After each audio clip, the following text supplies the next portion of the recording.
Let's go Broncos! There's a new name suddenly making waves around the Denver Broncos, and almost nobody saw it coming. While everyone has been focused on the starting lineup, free agent additions, and training camp battles, another quarterback has quietly entered the conversation. He's not a former first-round pick. He's not a household NFL name. But after an MVP season elsewhere, people are beginning to ask a surprising question. Should the Broncos give him a chance? At the same time, another major storyline is developing inside Denver that could have an even bigger impact on the offense this season. One of the Broncos' most explosive playmakers has finally broken his silence about his future with the team, and his comments have fans wondering whether a contract extension is on the horizon. Add in a possible new role that could completely change how he's used, and suddenly the Broncos' offense becomes even more intriguing. But before we continue, make sure you've already hit the like button if you believe the Broncos' offense is ready to surprise the entire NFL this season. And if you're optimistic about Denver's future, comment this right now. Go Broncos! The best is yet to come. Now let's get straight into the biggest story. The name generating all the discussion is Jack Plummer. According to the information being discussed, Plummer has become one of the hottest quarterback names circulating among Broncos content creators after putting together an MVP season in the UFL. That naturally raises an interesting offseason question. Should Denver at least bring him in for a workout? Before anyone jumps to conclusions, this isn't about replacing Bo Nix. Bo Nix remains the unquestioned starting quarterback. This conversation is about depth. Right now, the Broncos have Bo Nix as QB1, Jarrett Stidham as QB2, and Sam Ehlinger as QB3. The discussion centers on whether Plummer deserves an opportunity to compete for a depth role if Denver decides to explore additional options later this offseason. And honestly, the numbers are hard to ignore. During his MVP season, Plummer completed 65% of his passes while throwing for over 2,100 yards, 17 touchdowns, and only 1 interception. He also finished with a 104.1 passer rating and reportedly set a UFL record for the most consecutive passing attempts without an interception. Those statistics immediately grab your attention. But there's more to the story than numbers. The discussion described Plummer as a classic pocket passer who has noticeably improved since leaving college. His pocket awareness has developed, his progression reading has become more polished, and he has even shown better scrambling ability than many expected, producing several long runs during the UFL season. Even his head coach offered strong praise, highlighting Plummer's leadership, his ability to process information quickly, and his knack for making plays under pressure during his MVP campaign. That doesn't automatically mean he belongs on Denver's 53-man roster, but it does raise a legitimate offseason question. Would bringing him in for a workout hurt anything? According to the discussion, the answer is probably no. If the Broncos ever decide to create more competition at the bottom of the quarterback depth chart, Plummer could represent an inexpensive option worth evaluating. However, that's only one part of today's story. Because while the quarterback discussion is interesting, another topic may have a much bigger impact on Denver's offense.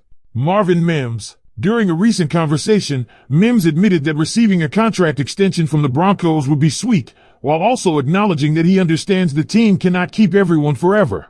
He even reflected on his time in Denver by saying that if this happened to be his final season with the Broncos, he has enjoyed every moment over the past 3 years. Naturally, those comments immediately caught fans' attention. But according to the discussion, there is still strong belief that an extension could eventually happen. The reasoning is simple. Denver continues believing in Mims' untapped potential. Despite limited usage in certain areas of the passing game last season, he still flashed explosive ability whenever he touched the football. And that's where another fascinating idea begins. The discussion suggested that Jalen Wadd's arrival could actually make life easier for Marvin Mims. Rather than reducing his opportunities, Wadd's presence could force defenses to spread their attention across multiple playmakers, creating additional space for Mims to become even more dangerous. Even more interesting was the proposal that Denver should expand Mims' role by using him much more frequently in motion packages. The discussion argued that Mims' speed, burst, vision, and ability with the ball in his hands make him an ideal candidate for jet sweeps, touch passes, screen concepts, wheel routes, and other design touches that create mismatches before the snap. According to the information presented, Denver ranked near the bottom of the league in pre-snap motion usage last season, making this an area where the offense could potentially evolve moving forward. And if that happens, Broncos country may finally get to see Marvin Mims used in a much more dynamic role than ever before. The talent has always been there. The explosiveness has always been there.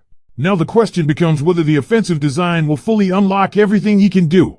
And Broncos country, that might end up being one of the biggest offensive storylines to watch as training camp gets underway. The more you think about Marvin Mims' situation, the more it feels like the Broncos may be sitting on one of the biggest untapped weapons on the entire roster.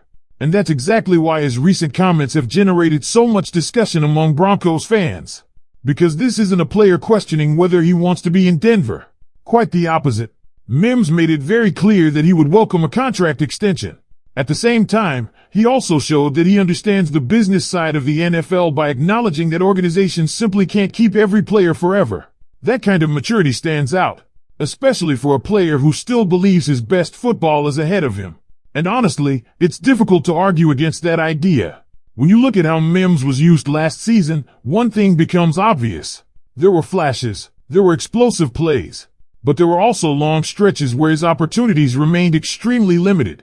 According to the discussion, one of the biggest issues involved where his targets were coming from. He saw plenty of opportunities on deep routes. He continued to be involved on screen concepts. But the intermediate portion of the passing game was almost non-existent for him. That immediately raises an interesting question. Is that because Mims can't run those routes? Or is it simply because the offense never asked him to? The discussion leaned heavily toward the second explanation. The belief presented was that Mims possesses far more versatility than the offense has allowed him to show so far. And that's where Jalen Watt enters the picture once again. Rather than viewing Watt's arrival as competition for targets, the discussion suggested it could actually create more favorable situations for Mims. Why? Because defenses cannot devote extra attention to everyone at the same time. If Watt commands additional defensive attention, other receivers naturally find more space to operate.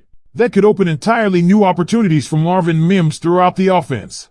But perhaps the most fascinating part of the entire conversation involved how Denver could completely rethink the way Mims is used. Instead of viewing him strictly as a traditional wide receiver, the discussion proposed turning him into a movable offensive weapon. Someone defenses constantly have to locate before the snap. Someone who forces communication. Someone who creates hesitation. That changes everything. The examples mentioned included jet sweeps, touch passes, motion packages, wheel routes, quick screens, and other design touches that allow Mims to get the football in space as quickly as possible. Those concepts aren't about replacing the traditional passing game. They're about creating stress for opposing defenses. Because every time Mims goes into motion, defenders have decisions to make. Do they follow him? Do they switch responsibilities? Do they adjust coverage? Even if Mims never touches the football on a particular play, his movement alone can create opportunities elsewhere. And according to the discussion, that's an area where Denver simply didn't take full advantage last season. The numbers referenced showed the Broncos ranking near the bottom of the league in pre-snap motion usage for a significant portion of the season before finishing 31st overall. If that changes this year, players like Marvin Mims could become much more involved. And that's why there's growing excitement surrounding his future. Because the physical tools have never been the question. His speed is obvious. His acceleration is obvious. His vision with the football is obvious. The challenge has simply been finding the best way to maximize those traits consistently. Now let's circle back to Jack Plummer for one final